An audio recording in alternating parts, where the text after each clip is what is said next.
Make sure to subscribe and turn on the notifications so you can be alerted when new content is released. Enjoy the video. It's not enough to just have a clear intention, because clear intentions have very little effect on the nature of reality. Most people don't know that they're moving in and out of the quantum field 7.8 times per second. That you're vibrating in and out of the field all the time, and every time you leave, you disappear, and when you come back, you disappear into that field of information, and you come back with information. But if you go out as the same person, you don't bring any new information back. Are you with me?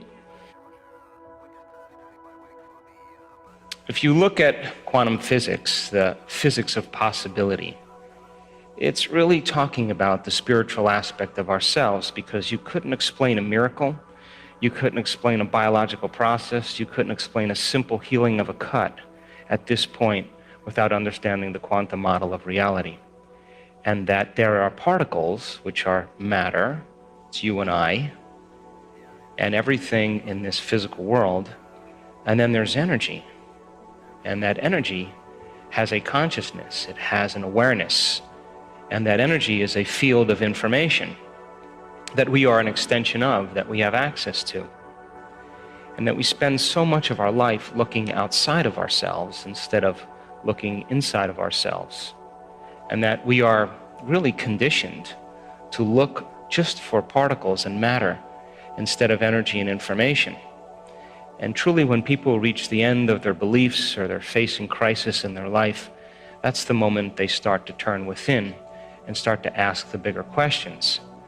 And if you were astute enough to look at this in moments of contemplation, if you were wanting to hide God anywhere, it would be a good place to hide. It would be within the human being, because everybody's looking outside of themselves, and we look for reasons to change and regulate our emotional states. We think that things and people and external things will really fulfill emotions that we're trying to change within us. And that truly, when we start to really investigate who we are and look to see how we do that and demystify it, I think once we start to demystify it, it can become a skill. And so Einstein was a super cool guy because he spent a lot of time inward. And at 12 years old, he asked himself this simple question: if I ride my bicycle at the speed of light and I turn my lamp on, I turn my headlight on, will it go on? And so he thought about that question every single day of his life. Every day of his life. He would go out in a boat on a lake as a child and lay on his back in the boat and look up at the sky and think about this. And he was building models of understanding. He was working his best to be able to figure out how light and energy were related. He did it for 10 years. He was possessed by the concept. And finally, he was working as a third-rate clerk in a Swiss patent office, and he was watching this man fix the roof across the way. And he just paused for a moment, and he was watching him, and the moment he was watching him, he got this incredible vision. And he understood how light and energy were related. It was a very abstract vision. And it was so abstract and so dimensional that he had to go back to school to learn the mathematics to be able to explain what he saw. And his wife, his first wife, was an amazing scientist, and she helped him with a lot of the mathematics. And so when Einstein began to figure it out, he narrowed it down to that one simple equation, that E equals mc squared, energy and matter related, and the currency converter is the speed of light. And so it became very interesting, because when Einstein published his papers on relativity, he didn't say like, hey, this person said this and this person said this, and I'm going to footnote this person do that. He just said, ladies and gentlemen, this is how it is. And it rocked the scientific community, because he didn't really need anybody else as a reference. He had a discovery, and his discovery was so unique. And his brain really was wired for the understanding of light, and light was the ceiling of this reality. And so Einstein and Planck started doing these really interesting experiments where they were taking energy and they were putting energetic impulses into metals. And what they were looking to see is if electrons behave the same way as the very large. In other words, when an apple falls from the tree, it falls in a very specific way. It falls towards the center. It falls towards the larger body. So he reasoned, well, if we disturb electrons, and him and Planck were doing these experiments, if we disturb these electrons, then they should fall just like an apple falling from the tree towards the nucleus. It should be predictable, just like it's predictable in Newtonian physics and classical physics. Well, when they started disturbing the electrons, something very unusual happened. The electron gained energy, then it lost energy. And it gained energy and it lost energy. And it gained energy and it lost energy. And instead of it falling like a ball rolling down a hill, it was like a ball rolling down steps. And all of a sudden, they became very aware that the subatomic world, the very tiny, didn't behave like the very large world. And so then they started to look for the electron. They started to try to measure it. And everywhere they looked for it, it appeared. And when they turned their back on it and they no longer looked to measure it, it went from a particle that collapsed, called collapsing the wave function, back into energy. Now, this was a revolutionary moment because this meant that subjective mind, your mind has an effect on the objective world, that mind and matter are somehow correlated.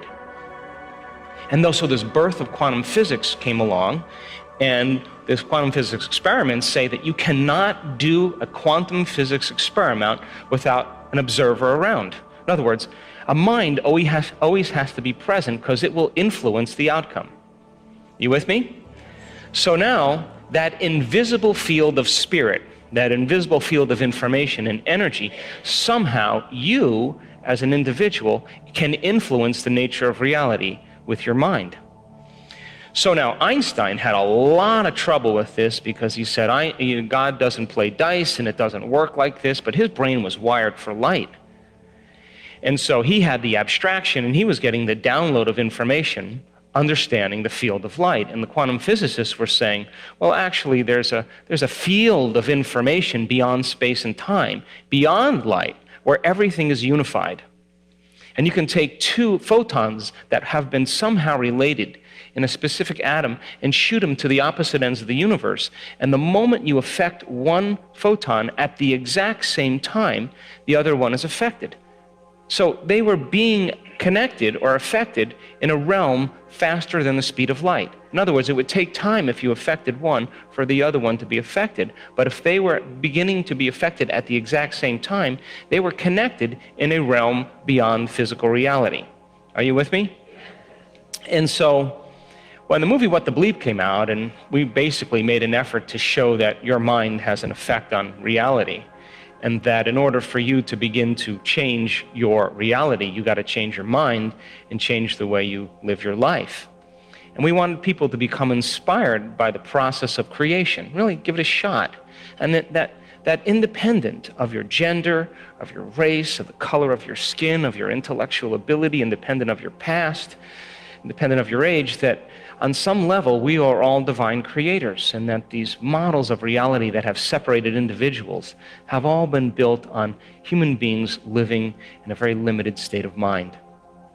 And so when quantum physics was born and the whole concept of reality began to unfold, people started to really challenge the nature of reality, and that concept that you are somehow connected because you are made of photons and atoms and electrons, that on some level you are an organization, a community of 70 trillion to 120 trillion cells, and all of those cells are made up of atoms and molecules and chemicals. And all of those are working in a coherent form to express yourself as a physical body. But most people don't know that they're moving in and out of the quantum field 7.8 times per second. That you're vibrating in and out of the field all the time, and every time you leave, you disappear, and when you come back, you disappear into that field of information, and you come back with information. But if you go out as the same person, you don't bring any new information back. Are you with me? And if you can begin to observe a vision that represents a future, and you can hold steadfast to that vision, and you can see that vision clearly in your mind, and every day you understand where you place your attention is where you place your energy, then you would be investing your energy into the future. And the image that you see could literally be the template for trillions and trillions of atoms to organize into patterns of information called an event in your life. And so, but it's not enough to just have a clear intention, because clear intentions have very little effect on the nature of reality. That the driving force that couples the co-maiden, the handmaiden to all of that is an elevated emotion.